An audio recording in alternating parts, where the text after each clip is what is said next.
आता बघणार आहोत टॉप 9 महत्त्वाच्या बातम्या। मराठवाड्यासह कोकण आणि मध्य महाराष्ट्रात आज आणि उद्या वादळी वाऱ्यासह पावसाचा अंदाज। अनेक जिल्ह्यांना पावसाचा येलो अलर्ट। विदर्भ वगळता राज्यातील शाळा आजपासून सुरू। अनेक शाळांमध्ये विद्यार्थ्यांच्या स्वागतासाठी जय्यत तयारी। पुन्हा विद्यार्थ्यांचा किलबिलाट सुरू होणार। मुंबई विद्यापीठाकडून पदव्युत्तर अभ्यासक्रमाच्या प्रवेश प्रक्रियेच्या नाव नोंदणीकरता मुदतवाढ। अर्ज सादर करण्यासाठी 19 जूनच्या संध्याकाळी 5 पर्यंत मुदत। पंढरपूर पालखी सोहळ्यासाठी राज्य सरकारकडून 21 कोटी रुपयांचा निधी मंजूर। पालखी सोहळ्याचा निधी थेट जिल्हा परिषदांना मिळणार। पुणे, सातारा, सोलापूर जिल्हा परिषदांना निधी मिळणार। आषाढीतील महाआरोग्य शिबिरासाठी आरोग्य विभाग 10 कोटी खर्च करणार। भाविकांच्या आरोग्यासाठीचं शिबिराचं आयोजन।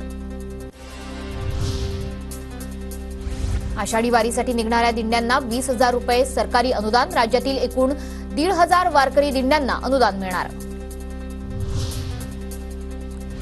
जनआक्रोशाची दखल घेत स्मार्ट मीटर बसवण्याचा निर्णय मागे। उपमुख्यमंत्री आणि ऊर्जा मंत्री देवेंद्र फडणवीसांकडून निर्णय जाहीर।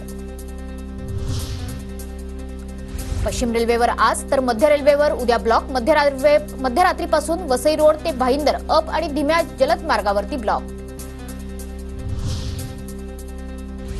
टेक ऑफ आणि लँडिंगचे नियम कटाक्षाने पाळा। विमानतळ प्राधिकरणाचा कडक पवित्रा। मुंबई विमानतळावर 2 विमानं एकाच वेळी धावपट्टीवर आल्याच्या घटनेनंतर प्राधिकरणाच्या सूचना।